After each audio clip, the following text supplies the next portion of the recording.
sahih, karena dia tidak paham maknanya dan tidak mengimani makna. Karena keutamaan ini bukan keutamaan huruf, lafaz, keutamaan makna. Kenapa? Syaraful ilmi bi syarafil maklum. Mulianya sebuah ilmu kembali kepada mulianya objek ilmu. Kalau ilmu membahas tentang tikus itu tidak ada nilai kalau tidak seperti itu. Sibuk memikirkan bagaimana langkahnya tikus, bagaimana makannya tikus, bagaimana tikus bingung, bagaimana. Ini namanya ilmu yang rendah. Kenapa ayat kursi adamu ayat Al-Quran? Kenapa? Karena ayat kursi pokok pembahasannya dari Allah Azza wa Jalla. Dan adamu ayat Al-Quran adalah ayat kursi karena pembahasannya adalah zat Allah, asma Allah, sifat Allah, afalnya Allah, dan ini adalah setinggi-tingginya ilmu. Karena itu orang mendapatkan penjagaan dari sini. Kalau dia tidak memahaminya, tidak meyakininya, tidak mengimaninya, silakan baca ayat kursi sampai capek. Tidak bisa menjadi penjagaan baginya.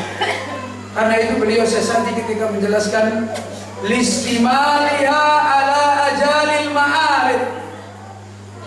Kenapa ayat kursi seperti ini? Karena isinya ayat kursi kepada setinggi-tingginya ilmu. Makanya orang yang punya iman seperti ini, meraih seperti ini, dijaga betul. Dijaga oleh Allah SWT betul. Walaupun kita baca tiap hari, tapi kita jahil. Tidak ada ilmu tentang ayat kursi, tidak ada pemahaman tentang ayat kursi, tidak ada keimanan yang ada di dalamnya. Bagaimana mau dijaga oleh Allah? Hati tidak dipenuhi dengan marifat kepada Allah. Ini satu contoh aja. Kita belajar akidah, kadang-kadang kita tidak tahu. Ikhwani wa akhwati fillah rahimahumullah. Maka kita kembali.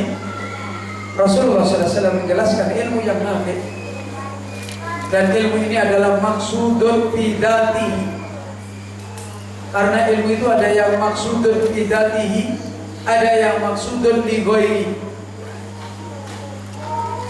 Gimana maksudun bidatihi? Ilmu itu tujuan kita. Kemudian ada ilmu maksudun li ghairi.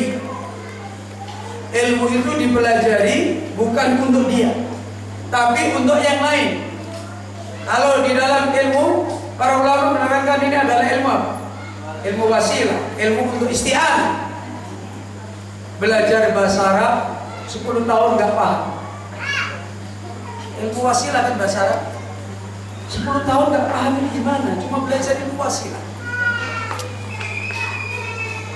Ini yang kadang-kadang kita jangan. Terus ilmu goyahnya mana? Ada lagi ilmu tujuan dipelajari, ilmu wasilah tidak dipelajari. Bisa dia belajar? Ya nggak akan mungkin. Karena ada ilmu wasilah yang harus dipelajari untuk meraih ilmu tujuan yang akan dia pelajari, dia raih.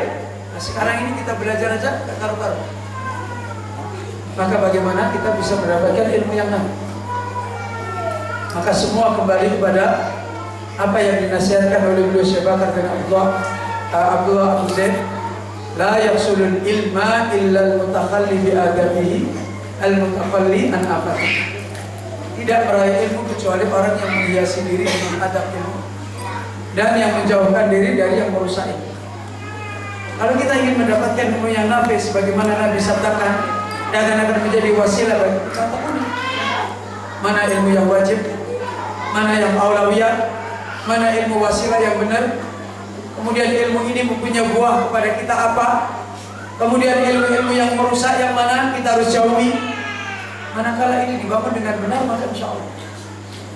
Dan sebagaimana tadi kita telah sampaikan, hakikat semuanya ini adalah kembali kepada nikmat kita ditolong oleh Allah. Ada orang alim yang mendidik kita apa tidak? Ini masalah penting. Karena ilmu itu akan pergi bersama pembawanya. Ketika Ibnu Abbas wafat, maka orang-orang di zamannya mengatakan mata Ibnu Abbas wa ilmu. Ibnu Abbas meninggal dan ilmunya juga mati. Maka nikmat yang harus kita kembalikan, bagaimana kita meraih ilmu yang nafi agar kita bisa menjadikan ilmu ini menjadi wasilah bagi kita untuk mempunyai kehidupan yang khusus. Kita harus kembali untuk mendapatkan tariqah yang benar di dalam belajar, terutama ketika kita mengambil jalan ilmu ini dengan benar, dengan berguru, dengan belajar, dengan jalan yang benar.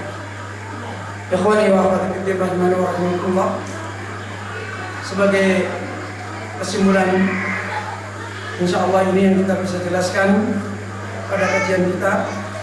Sebenarnya pembahasan daripada ilmu nafi ini masih banyak yang perlu kita jelaskan, tapi untuk meringkas waktu kita yang sebentar, maka insya Allah kita coba sampai di sini. Mudah-mudahan antum semuanya dengan apa yang kita sudah ambil nasihat pelajaran pada kesempatan ini bisa kita sama-sama memperbaiki diri dan kita berusaha untuk membenarkan jalan kita agar kita termasuk orang-orang yang ditolong oleh Allah Azza wa Jalla mendapatkan ilmu yang nafi.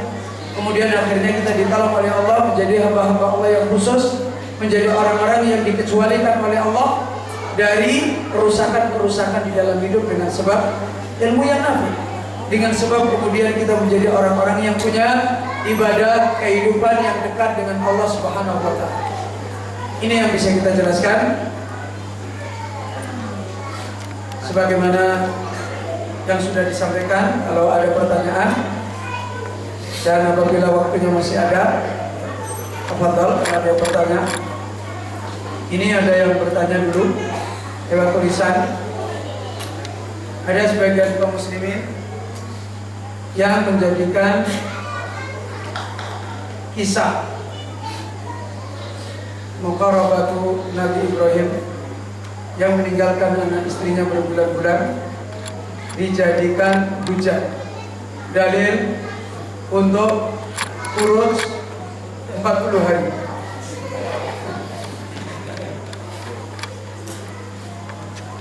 Dan menurut pandangan mereka ini merupakan amalan tertinggi.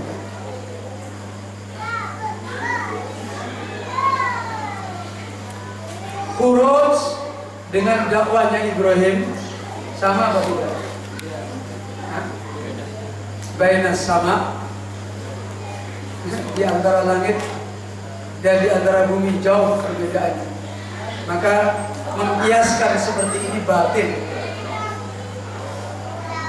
Mengkiaskan seperti ini batil. Kemudian ketika Ibrahim meninggalkan anak dan istrinya, anak dan istrinya ridho, ya kan? Ini orang-orang yang khurus, anak istrinya ridho.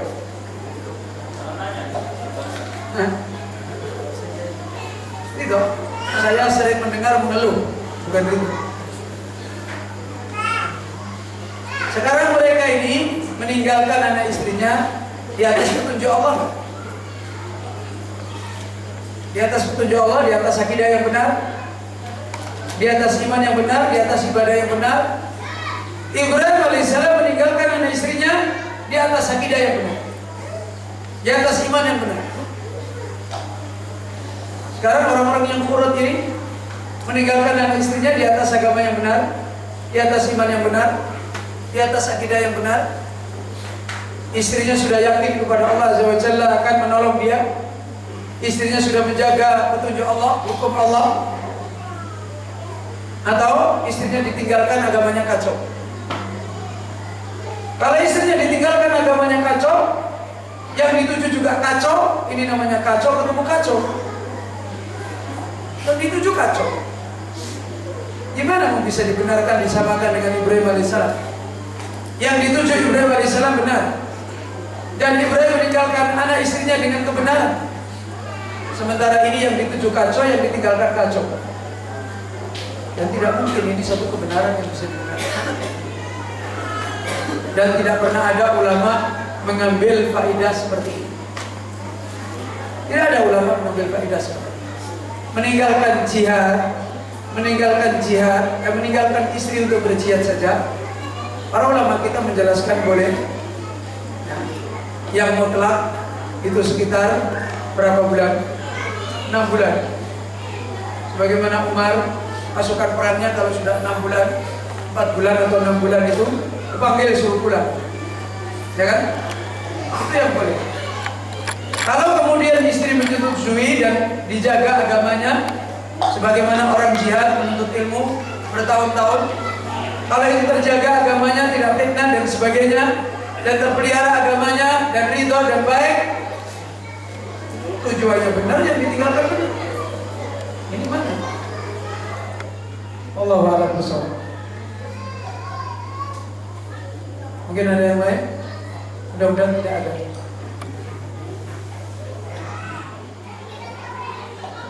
Cukup insyaallah.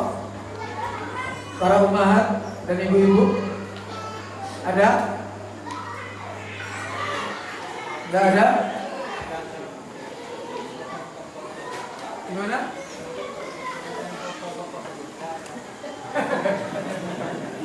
Bingung mungkin ya. Mau tanya apa kita sudah bingung sendiri.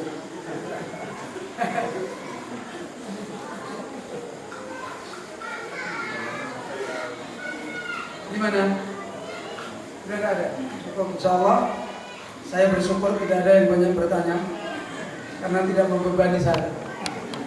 Syukuran, jazakumullahu khairan. Dan saya minta maaf dengan banyaknya kekurangan dan apa yang bisa saya sampaikan. Mudah-mudahan menjadi nasihat bagi diri saya dan bagi antum semua. Dan mudah-mudahan setelah ini kalian pada sibuk menuntut ilmu. Nah, setelah ini mudah-mudahan di lingkungan sini ummahatnya jadi penuntut ilmu, kemudian bapak-bapaknya juga jadi penuntut ilmu, benar-benar menuntut ilmu. Mudah-mudahan nanti insya Allah bulan berikutnya kalau saya datang ke sini belum ada perubahan, mungkin bulan-bulan yang akan datang saya nggak akan datang ke sini lagi. Gimana? Nggak ada perubahannya?